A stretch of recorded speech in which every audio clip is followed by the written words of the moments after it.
জি কি বলতাম সিগমা বয় গানটা শোনাও না আমাদের। হ্যাঁ সিগমা বয় হ্যাঁ কি বলছো কি বলছো? হ্যাঁ আরেকটা শোনাও গান, আরেকটা শোনাও আমাকে, আরেকটা গান শোনাও, সিগমা বয়টা শোনাও। শোনো না জি বলো বলো গানটা বলো জি বলো গানটা বলো আমাকে বলো না শুনি। আম্মু চলে যাবে এখন, আম্মু টাটা। একটা গান শোনাও। আম্মু তো এখন চলে যাবে,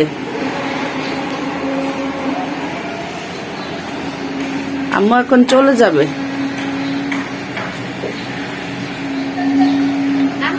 আম্মুকে নিয়ে যাই, আম্মুকে নিয়ে যাব,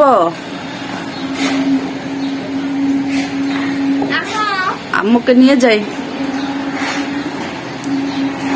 আম্মুকে নিয়ে যাই। আসসালামু আলাইকুম দর্শক, সবাই কেমন আছেন? আশা করি যে যেখানে আছেন আল্লাহর রহমতে ভালোই আছেন। আমিও আলহামদুলিল্লাহ আল্লাহর রহমতে ভালো আছি। তো আমি গিয়েছিলাম ডায়াবেটিস সেন্টারে ডায়াবেটিস দেখানোর জন্য। তো রোজা চলে আসতেছে, এই জন্য ভাবলাম যে ডায়াবেটিসটা কমতেছে না, ডায়াবেটিসের ডাক্তার দেখায়। তো ডায়াবেটিস এখন মোটামুটি কমই আছে, কিন্তু ডায়াবেটিসের ডাক্তার বলতেছে যে আমি যাতে রোজা না রাখি, কারণ আমার হার্ট খুবই দুর্বল, আমি যাতে রোজা না রাখি।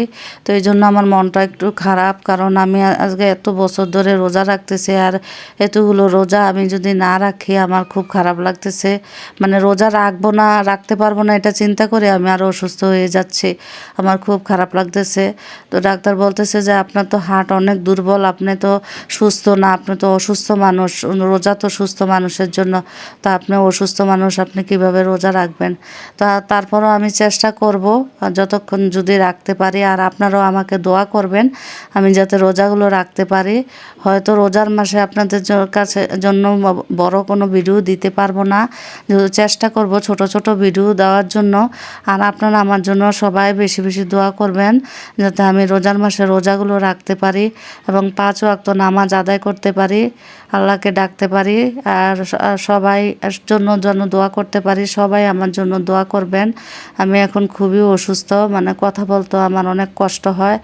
মানে আমি যে ভয়েস দিব একটানা যে কথা বলবো এই কথাটা আমি বলতে পারি না, জোরে কথা বলতে পারি না, একটু হাসি দিতে পারি না, একটু কাজ করতে পারি না, আমার একদম দুর্বল লাগে, হাড়টা আমার অনেক দুর্বল, এই জন্য আমার বুকে ব্যথা করে, কোনো কাজকর্মই করতে পারি না। আর কাজকর্ম যদি না করতে পারি তাহলে দেখা যায় নিজেকে আরও অসহায় মনে হয়, নিজে নিজে মনে হয় কান্না করি, কেন অসুস্থতা যে কত বড় একটা মানে শাস্তি আমার কাছে মনে হয়। আর অসুস্থতার ভিতরে যদি কাজকর্ম করতে না পারি আরও খারাপ লাগে, সময় কাটে না, নানান ধরনের খারাপ খারাপ চিন্তা আসে মাথার মধ্যে।